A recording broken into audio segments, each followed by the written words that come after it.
नमस्कार, आप सबका बहुत बहुत स्वागत है हमारे चैनल एड्स न्यूज़ इन्फो में। भारत सरकार की ओर से एक बार फिर 118 विदेशी ऐप्स को ब्लॉक कर दिया गया है। इस बार भारत में बैन किए गए ऐप्स में लिस्ट में पबजी मोबाइल भी शामिल है। जून में सरकार ने टिकटॉक और हेलो समेत चीन के 59 मोबाइल ऐप पर प्रतिबंध लगाया था। इसके बाद में जुलाई के आखिर में 47 और चाइनीज ऐप्स बैन किए गए थे। अब तीसरी बार ऐसा किया गया है। जून के आखिरी सप्ताह से भारत सरकार की ओर से चाइनीज और विदेशी ऐप्स को बैन करने का सिलसिला जारी है और इस बार पबजी मोबाइल पर भी गाज गिरी है। पॉपुलर मल्टीप्लेयर गेम समेत सरकार ने कुल 118 ऐप को बैन कर दिया गया। सरकार की ओर से कहा गया है कि ये ऐप्स भारत की सुरक्षा, एकता और अखंडता को नुकसान पहुंचा सकते थे। नए आदेश में 118 ऐप की लिस्ट शामिल है और सरकार की ओर से कहा गया है कि इन ऐप्स की ओर से कलेक्ट किए गए डेटा को लेकर कई तरह के सवाल उठ रहे थे और राष्ट्रीय सुरक्षा के मद्देनजर इन्हें बैन करने का फैसला किया गया है। आदेश में कहा गया है कि इंडियन साइबर क्राइम को ऑर्डिनेशन सेंसर और होम मिनिस्ट्री की ओर से भी इन ऐप्स पर बैन लगाने की मांग की गई थी।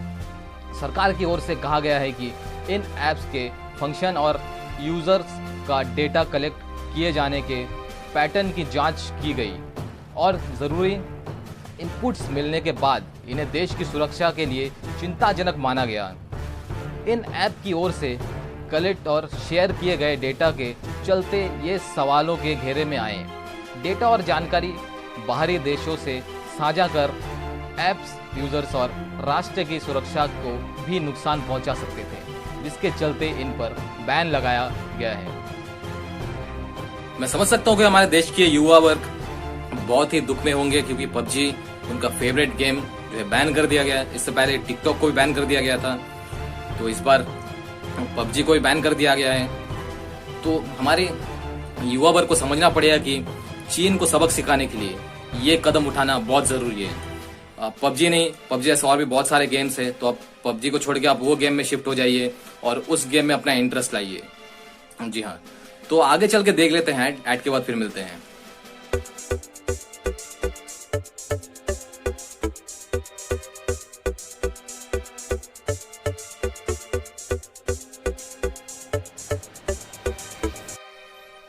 ऐड के बाद आप सबका बहुत बहुत स्वागत है हमारे channel ads news and info में। तो अंडमान में कोरोना क्या हालत है, कितने लोग पॉजिटिव हुए हैं, कितने लोगों का डेथ हो गया है और कितने लोग जो है रिकवर हो गए हैं, चलिए देखते हैं।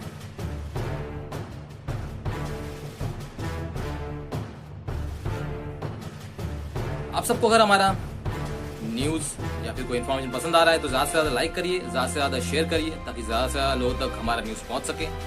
सब्सक्राइब कर लीजिए ताकि आप हमारे हर दिन के लेटेस्ट अपडेट से अपडेटेड रहें। इसी के साथ मैं आज आप सबसे अलविदा लेना चाहूंगा। जय हिंद।